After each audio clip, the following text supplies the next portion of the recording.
On today's Locked On Thunder podcast, what is the opinion we most strongly believe in for this upcoming Thunder season? Who are the most fun matchups to watch this Thunder team take on? And how good will the Thunder be this year? All coming up.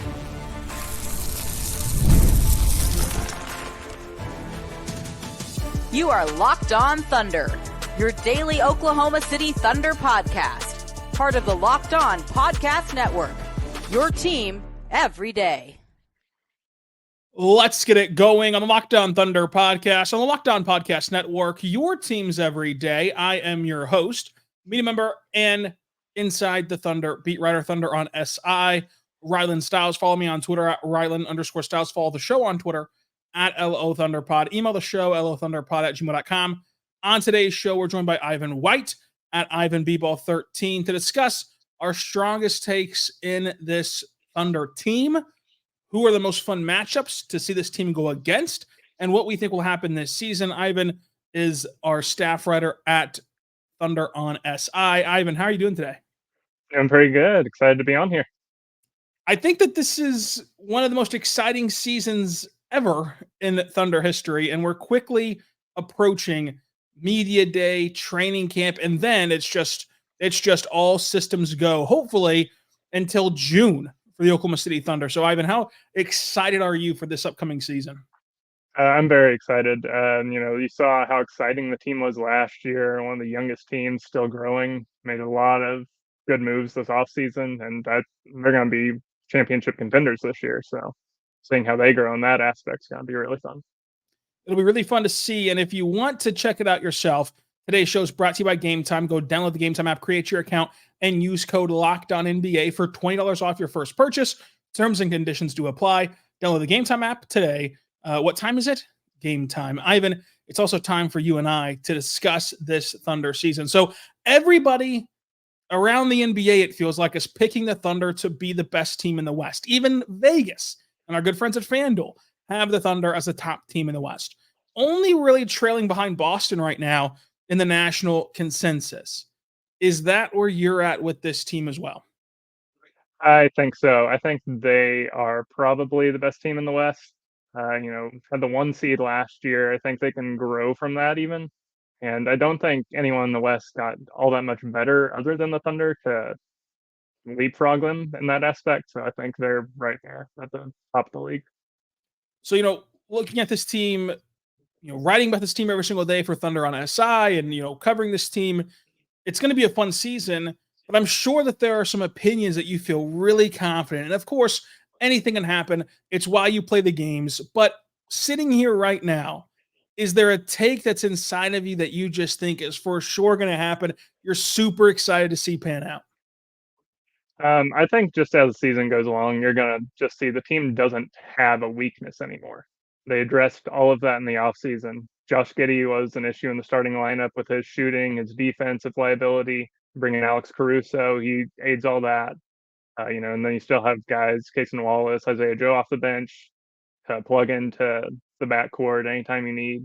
And then rebounding, you solve that problem with Isaiah Hartenstein. And you go out there, Chet Holmgren's going to keep improving. And just overall, I don't think this team has any true weakness. That's going to be fascinating to see, because I think that right now, the Thunder have an open roster spot and they have all these draft picks, and people are always looking for what's next. It doesn't matter if the Thunder just made 2 humongous moves. Everyone's trying to figure out what comes next. And I think that you're right. It's going to be a little difficult to see what the proper decision will be come deadline day. Right now, the only thing I can think of that you would even question would be, who is that secondary creator? Odds are it's filled by J-Dub, who I think that people forget is still a growing player, is still going to take a leap next season, is still going to be in that mold of improvement.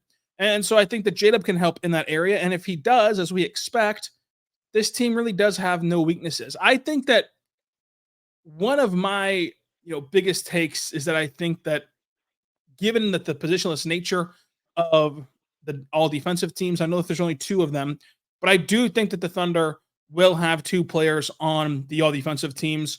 I think it'll be Alex Caruso and Chet Holmgren. This is going to be the best defense in basketball This is going to be a team that makes defense fun. Like we typically only look at basketball through the offensive lens. This will be a team that really catches the eye, even the casual basketball fan, of how good they are defensively. Definitely. I think when you look at the defense of this team, like you said, with two guys on the all defensive teams, you had Caruso on one last year in Chicago, and you had three guys in the very first five left off of the all defensive ballots. And overall, this defense just is going to get out and transition and keep on providing that. That's been the calling card of this Thunder team for the past few years. Is just forcing turnovers and getting out in transition. They've kind of optimized that to another level this year with Caruso, with Hartenstein, and everything else. Everyone just keep on developing. And, there'll probably be a little bit of a transition period getting Caruso in there and fully having that chemistry together. But once, you get rolling in December, January, I don't think there's any contest for who's going to be the best defensive team in the league. I'm going to give you one more really strong take that I think will come true, and then you can give us another one if you have it. I think that the Thunder, when it's all said and done, when the ball is tipped and there you are on All-Star Sunday night, the Thunder will have 2 All-Stars. Now, will they be voted in right out of the chute? That'll be tough to do, but we know every single year that there's replacements for a variety of reasons, including injuries, including bumps and bruises. I think that whenever you get to the game, the Thunder will have at least 2 participants. I think that's about right, and I'm just gonna build off of that. And I think All-Star Weekend is going to be just thunder-studded affair. I think they've got a good chance to have someone in all of Saturday night's competitions, depending on which teams exactly they have for skills challenge. But I think you're going to have someone in the 3-point contest, and I think someone's going to end up in the dunk contest even. So who would you have in the dunk contest for the Oklahoma City Thunder? J-Dub, I think, would be the guy for me to put in there. And then I think, you might have a wild card or something, maybe an Aaron Wiggins even just jumps in there if he can get a few highlights early in the season. But I think you just have so much athleticism on this Thunder team, and just being young and so willing to go into stuff like that. I think it's a pretty easy pick for a team just as popular as they're going to be next year. Yeah, that's interesting. I could see the All-Star Weekend. Like, for a fact Shai will be in the All-Star game. For a fact that Chet will be in the Rising Stars, or whatever they're going to call it this year. And so that takes up Friday and Sunday. Up in the air of if Chet's the second All-Star, if J-Dub's the second All-Star, if they have a second All-Star in general. So maybe to ensure the participation of the big three, maybe that does incline J-Dub to take a step and want to be in the dunk contest. Because, I think that just as you saw with Jalen Brown a year ago, if a name like J-Dub, a name like Jalen Brown wants to do the dunk contest, they're going to put them in. And maybe right now you think to yourself, well, J-Dub's not one of the best dunkers in the NBA, but he will have, especially by that time, some of the best draws of the possible candidates you can get for the dunk contest. And so I think that he could take up a spot. And so I think that that's going to be interesting to see if they can have that happen. Will they finally include Isaiah Joe in the 3-point contest? We'll have to end up seeing there. But when I look at this team, this is not a strong take now, transitioning into some of the bigger questions. I really look at this over-under of 56.5. And to hit the over, they have to match their win total from last year, which was 57, or go above in the really tough Western Conference. But everything that we say could pull away from the win total, sans injuries. Of course, one of the biggest things is that they might not have the same injury luck as last year, but you can't predict injuries. So putting that aside, they did everything that that they're going to do this year last year. They went deep in their rotation. They mix and match lineups. They experimented and explored their roster and didn't necessarily play their top 8 guys every single night. And so they're going to do all that same thing that they did last year, only do it again this year, as they've done for the last 4 years under Mark. Only now you legitimately have 10 to 11, 12 guys who you really want to play. This is the deepest the team's ever been, and they're the most prepared the team's ever been to go deep into their rotation every single night. So I don't necessarily think that'll be a bad outcome for them. By the same token, I also don't think that the win total really matters for this Thunder team. I think that what matters is how do you position yourself to be the favorites to win the NBA Finals, and how do you position yourself to be a championship contender. But where are you at on the win total? Would you take the over or the under? Because right now I would take the over just because of I think this team is so talented, but I'm not just enamored anymore with the win-loss column. Yeah, I think I would probably take the over, but I think, if I'm betting, I'm staying away from that line just because I think they're going to finish right around there, 55 to 60. And with the team the way it's been throughout the past few years, you've had all these guys coming in and out of the lineups. And, it's always been preached process over results.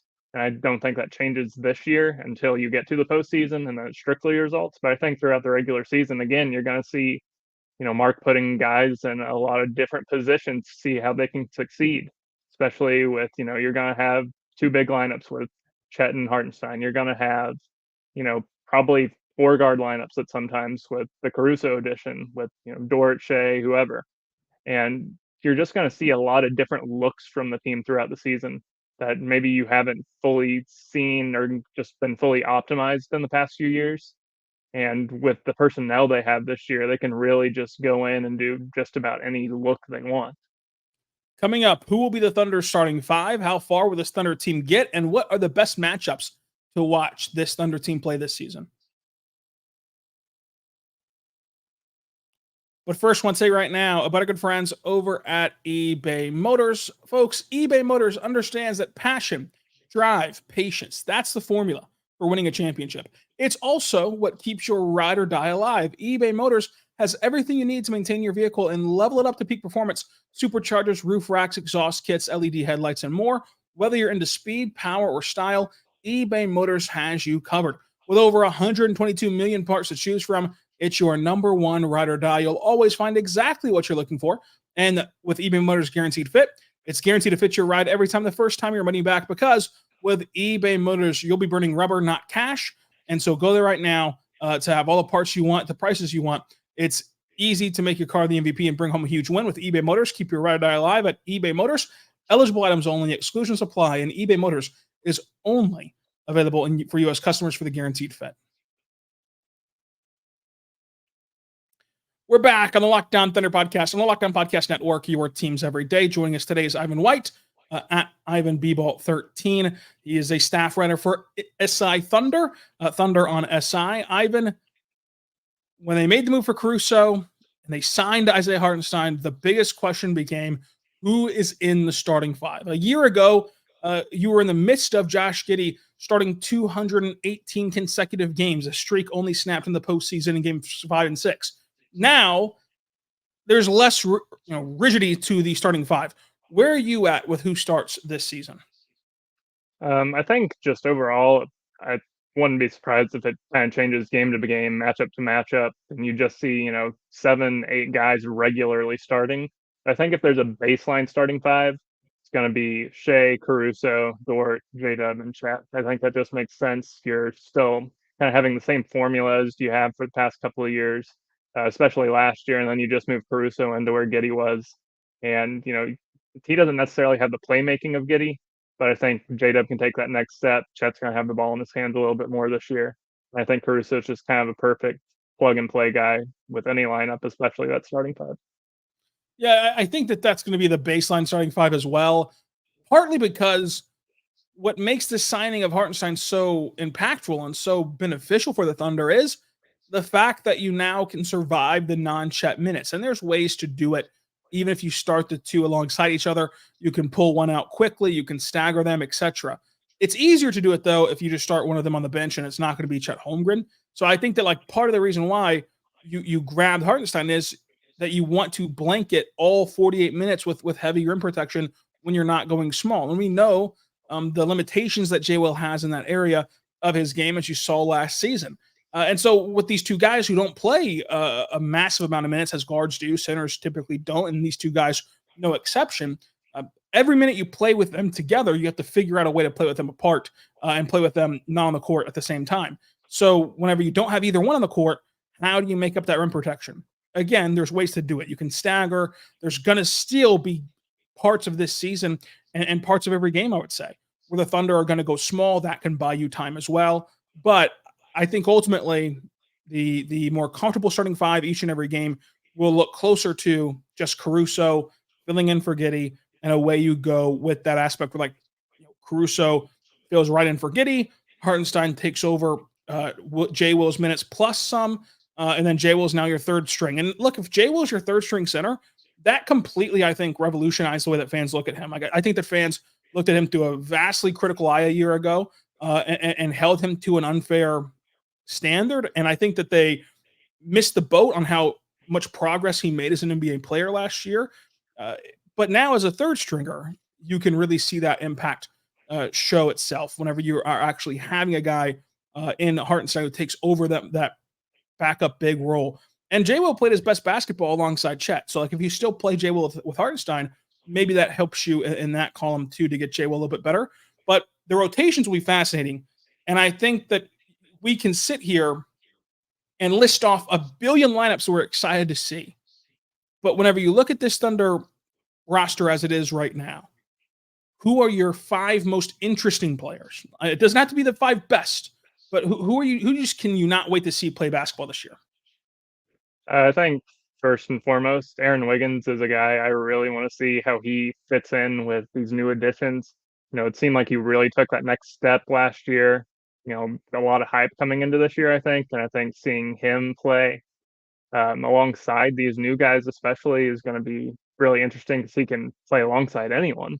But especially with a guy like Caruso, like just the hustle involved with him and Dort and Wallace already. You just add in another guy there with Caruso. That's another guy that I'm really excited to see because he's been in Chicago the past few years. They're not a winning team, but you saw how impactful Caruso was with the Lakers when they were contending for titles, and just the way he's going to impact winning for the Thunder and bring that championship experience, which they've missed, especially last season. They didn't have anyone who had really been deep in the playoffs before.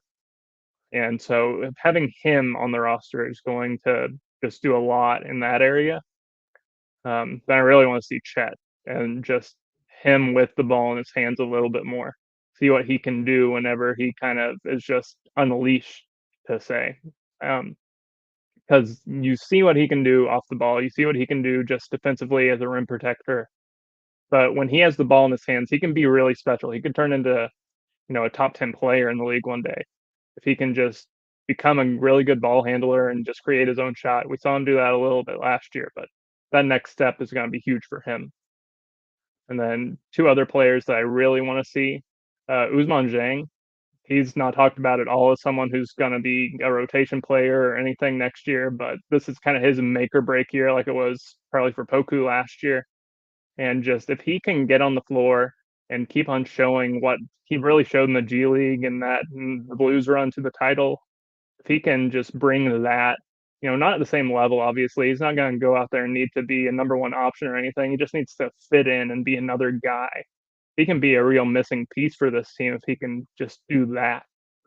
And then, like you've been talking about with Jay Will, I want to see how he does in this third string center role.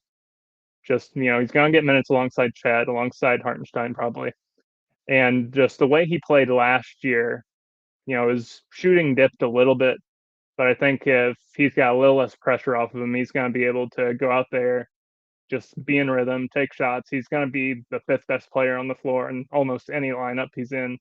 And so defense isn't going to be all over him. And then he's just defensively, he's been a really good, really active player throughout his career. And I want to see what year 3 can bring for him. I think that's a really good list. I would have Chet on mine as well. I cannot wait to see what he looks like with the ball in his hands more. I think that he's, slowly starting to understand how aggressive it's going to take for him to be offensively, for this team to get where they want to go. Like, he's one of the top 3 guys. You've now got to take shots and look to shoot and look to score, in that role that you're in. Whereas last year, there were times where he was looking to pass and he was looking to get the next advantage, and he was more reserved, if you will, to put just a cap on it simply. But I'm interested to see him in year 2. His work ethic and everything about him, he's going to come back really strong for a second season. Cason Wallace is in that same vein for me. Mark talking about this at the junction of, like, in season of Cason's rookie year, plus Sam talking about it in the offseason of, like, the Thunder still view Cason Wallace as a guy who can tap into that point guard background of his and be a playmaker. Does he take a step there? Like, they didn't get to do it last year because he was so valuable to that team and to that rotation that you couldn't send him to the blue and let him get point guard reps. You couldn't really, work on that part of his game at the NBA level because he was so impactful in his specific role. But now you've had a whole summer to really grow and tap into other things. Does he become more of a ball handler for the secondary unit as you're trying to replace the playmaking minutes left behind by Josh Giddey? So I think that Kaysen's very interesting. As you mentioned with Wiggins, I think that last year you left some games saying I wish that Wiggins would have played more. Now that you've extended Wiggins and he has that security in the contract on a still team friendly, amazing contract, but he does have more security. Do you see that change at all his rotation and see it all change how he's playing? Do we still walk away from games at times saying, "Man, would have liked to see Wiggins play more in this one," or is he just a mainstay focal point of what this team is doing? And then, like you mentioned with Usman Jang, I think that Jang is interesting for the first 20 games. Like if you just told me I had to pick somebody for the first 20 games, it'd be Us, because it feels like what the Thunder are going to do is do what they did to Poku and others, where they throw him in the deep end to start the season, and he's either going to sink or he's going to swim. And either way, that's your end result of what's going to happen. Obviously, circumstances are a bit different here for Us than they were for Poku and things like that. But it just feels like he's going to get an opportunity out of the gate. And how does he handle that? Does he take a step forward? Because he's done it in the G League. Like, you cannot fully even grasp how better he was in the G League just from watching him play, watching his aggressiveness level, and it never really translated to the NBA. And even in his first summer league game, it was not there, but he did rebound and recover from that in his last two summer league games of this summer. So what does it look like at the NBA level? He's a very interesting candidate.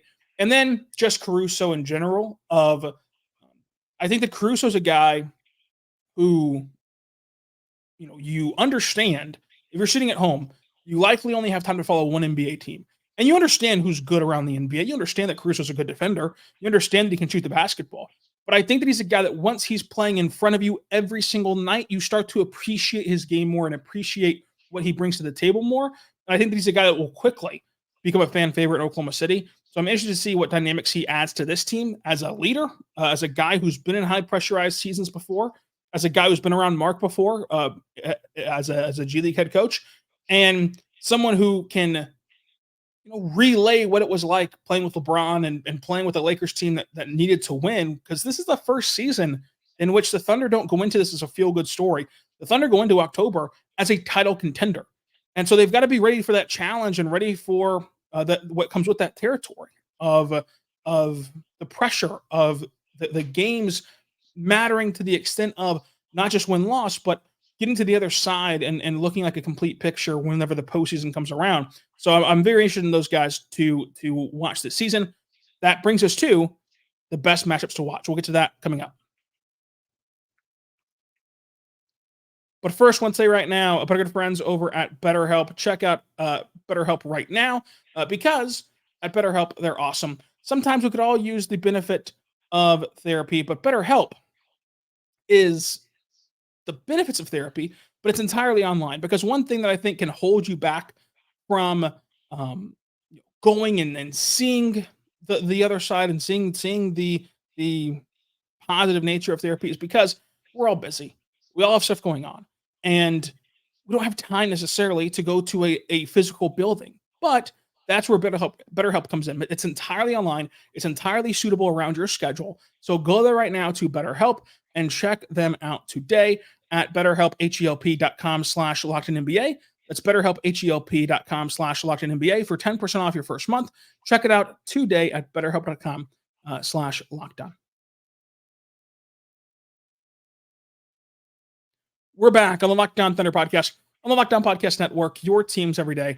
Folks, joined today by Ivan White at Ivan B-Ball13, writer for Thunder on SI, Pokes on SI, and Ivan, this season, you mentioned it before, highly anticipated.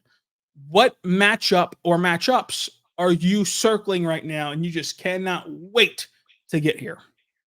I think there's two teams in particular, and that's the Lakers and the Mavericks. For the Lakers, they were a team that kind of had the Thunder's number last year with their size. They kind of overpowered them at times.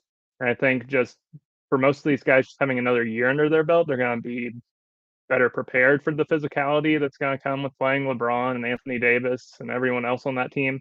But also, you went out and you got Isaiah Hartenstein, which is going to be a massive help down low against those big bodies.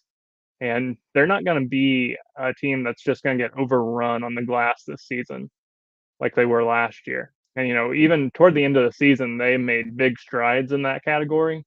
But especially going into next year with the additions they've made, they're going to be well prepared to take on a veteran team like that in the regular season. I think just considering how many people were talking toward the end of last season that if they matched up in the first round, that the Lakers would beat the Thunder. Thunder, when they play the Lakers, are going to have a chance to kind of make that statement that they've really taken that next step, and they're not going to be vulnerable to a play-in team like that, no matter how much experience the Lakers have. And then for the Mavericks, they make the finals, they beat the Thunder in the second round. So you already have that, just fun matchup of, playoff rematch. But especially because they went out and they added Klay Thompson, their team looks different too. It's not just OKC that's going to have a different look going into next year among the, contenders to make the finals out west. But for them especially, it's going to be interesting to see how, maybe their defense changes.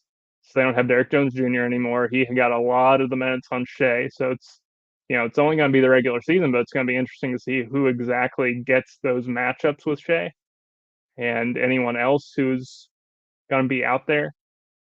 But overall, I think the Mavs with Klay Thompson now, they're going to have a little bit more shooting. And, obviously PJ Washington killed the Thunder. Klay Thompson, kind of ended an era of the Thunder back in the day.